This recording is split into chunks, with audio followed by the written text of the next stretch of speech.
ये राहुल गांधी तो निकल जाएगा इटली या निकल जाएगा दोबारा जाकिर नाइक से मिलने मलेशिया। तुम कहां जाओगे? तुम्हारे बाप दादा ने कौन सी फॉरेन कंट्रियों में प्रॉपर्टियां बना रखी हैं जो तुम अपनी जान बचा करके भागोगे? मतलब तुमने जनता को बेवकूफ समझ लिया और तुम्हारे जो समर्थक हैं वो तो बेवकूफ है ही हैं, जो इतना देखने के बाद भी तुम्हारा जो समर्थन करना है वो छोड़ते नहीं है। लाल किताब बाबा साहब भीमराव अम्बेडकर के संविधान की लेकर के काहे घूम रहे हो? संविधान खतरे में आ गया। 2024 के चुनाव में झूठा प्रचार क्यों कर रहे थे? राहुल गांधी क्या कह रहा है? भैया आरएसएस को बैन करूंगा, क्यों नहीं कहता रोहिंग्याओं को भगाने का काम करूंगा, आऊंगा सत्ता में तो?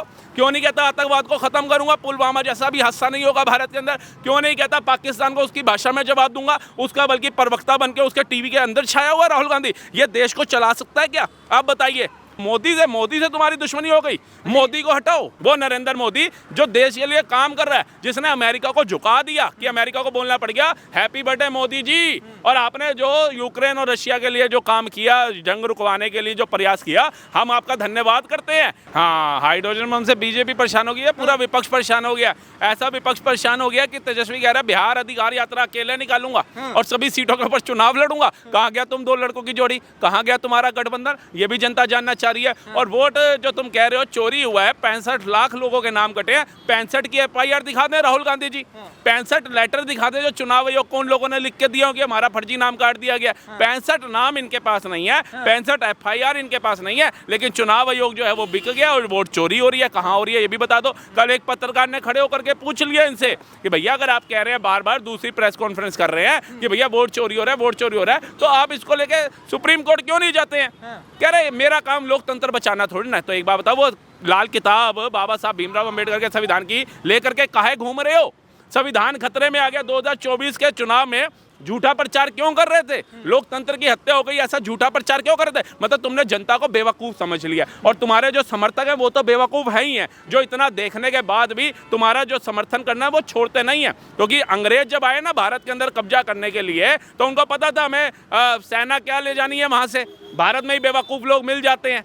ऐसे ही जब मुगल आए उनको भी पता था सेना क्या लेके जानी है, भारत में बेवकूफ लोग मिल जाते हैं। ऐसे ही पप्पू को पता है, चाहे वो राम को गाली दे, चाहे राम मंदिर का विरोध करे, चाहे हिंदू को हिंसक बोले, चाहे मूर्तियां बेजान होती हैं बोले, शक्तियां बेजान होती हैं ये बोले, अभय मुद्रा लेकर के आ जाए, सनातन डेंगू मलेरिया एड्स ऐसा कहने वालों का समर्थन लेकर के चले हैं, सावन में मच्छी खाने वालों का समर्थन करे हैं, उसके बाद जो नवरात्रे आते हैं उसमें मटन खाने वालों का समर्थन करे, उसके बाद भी उनको पता है ये बेवकूफ़ हिंदू जो है ना ये मेरे साथ ही रहेंगे। इनमें दम है, इस्लाम के लिए 2 शब्द बोल के दिखा दे, इनमें दम है, सिखिज्म के लिए 2 शब्द बोल के दिखा दे, इनमें दम है, ईसाई धर्म के लिए 2 शब्द बोल के दिखा दे। इनको पता है वो लोग कट्टरवाद है, वो आटे की बोरी में नहीं बिकते। हमारे हिंदुओं में कई ऐसे गद्दार हैं जो आज भी पाए जाते हैं, जो अलग अलग सेना, भीम आर्मी सेना को ज्वाइन कर लेंगे, लेकिन ये नहीं पता तुम जोन सी मर्जी सेना ज्वाइन करो, हो तो तुम हिंदू।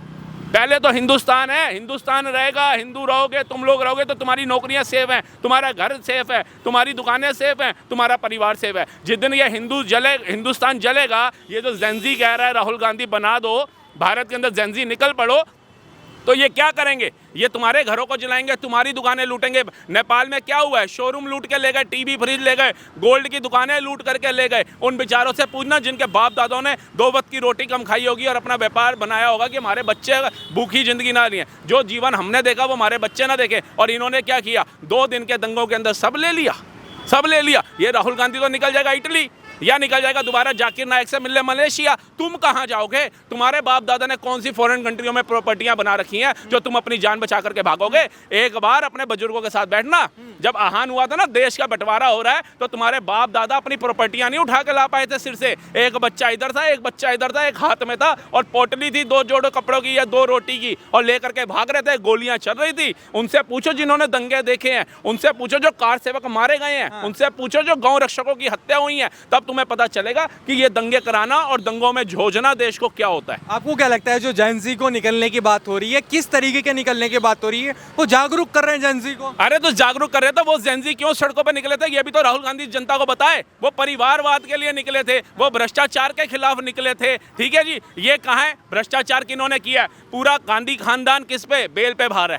लालू का खानदान बेल पे बाहर है, अखिलेश का खानदान बेल पे बाहर है, ममता बनर्जी बेल पे बाहर है, केजरीवाल एंड पार्टी बेल पे बाहर है। नरेंद्र मोदी बताओ कौन सा केस चल रहा है, कितना भ्रष्टाचार किया, कितने उनके भाई राज्यसभा मेंबर हैं या सांसद हैं या एमएलए हैं या निगम पार्षद हैं, बताओ ना उन पर परिवारवाद का आरोप है, ना उन पर भ्रष्टाचार का आरोप है। तो मैं कह रहा हूँ वो जेंजी जो बन के निकले, मैं तो कहता हूँ विपक्ष को कूटो, निकालो देश से बाहर, संविधान के तहत इनको डलवाओ जेल के अंदर जज साहब को बोल करके। क्यों वेट कर रहे हो आप? बताओ, नरेंद्र मोदी को हटा दो, नरेंद्र मोदी को हटा दो। नरेंद्र मोदी को हटाने की बात कौन कर रहा है? पाकिस्तान।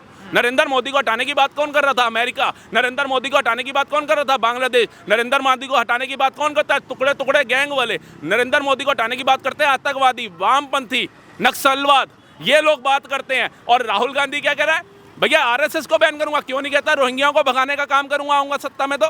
क्यों नहीं कहता आतंकवाद को खत्म करूंगा, पुलवामा जैसा भी हादसा नहीं होगा भारत के अंदर। क्यों नहीं कहता पाकिस्तान को उसकी भाषा में जवाब दूंगा, उसका बल्कि प्रवक्ता बन के उसके टीवी के अंदर छाया हुआ राहुल गांधी। ये देश को चला सकता है क्या? आप बताइए। पंजाब, जहाँ 7 सीटें लोकसभा में लोगों ने विश्वास करके दी, ये कहाँ पहुंच गया? मलेशिया घूमने। पंजाब और हिमाचल जरूरी था जहाँ तुम्हारी सरकार है, जब मलेशिया में मसाज कराना जरूरी था, जाकिर नाइक से मिलना जरूरी था। ये भी तो जनता को बताओ, ये नहीं बताएंगे। सबको मोदी चाहिए। पहले कहते थे मोदी मोदी मोदी को भगाएंगे, मोदी पंजाब में कदम रख के देखे है। अब मोदी क्यों नहीं आ रहा? 1600 करोड़ उन्होंने दिए, मोदी जी ने कहा मैं और भी दे सकता हूं, लेकिन जो पहले राज्य सरकारों को दिए उन्होंने मुझे उसका ही डाटा नहीं दिया, वो कहाँ खर्च हुआ है। तुम जिन सरकारों को चुन रहे हो वो तुम्हारे राज्यों का जो विकास का पैसा है वो डकार रही है, और तुम उनसे नहीं सवाल करके मोदी से तुम्हारी दुश्मनी हो गई। मोदी को हटाओ। अच्छा ये बताइए, 75 साल के मोदी जी हो गए, वो कह रहे हैं कि 75 साल हो गए, अब तो इस्तीफा देना चाहिए, कुर्सी छोड़ देनी चाहिए। हाँ, 79 साल की सोनिया गांधी होगी, हटाओ। फिर राज्यसभा मेंबर काहे बन के बैठी हुई है? काहे कभी मर्जी होती है अध्यक्ष बन जाती है? खड़गे जी को हटाओ, वो भी तो 88-87 साल के वो भी हो गए, क्यों उनको अध्यक्ष बना रखा है? कर क्या रहे हैं वो? बुजुर्ग हो गए, चला भी नहीं जाता। नरेंद्र मोदी को आज भी देख लो, धारते हैं। आपने देखा कभी उनको चलते हैं? प्लेन से भी उतरते हैं तो कैसे फुर्तीली है। कभी उन्होंने आता है छुट्टी नहीं ली। देश के लिए 24 घंटे 7 दिन काम कर रहे हैं वो इंसान।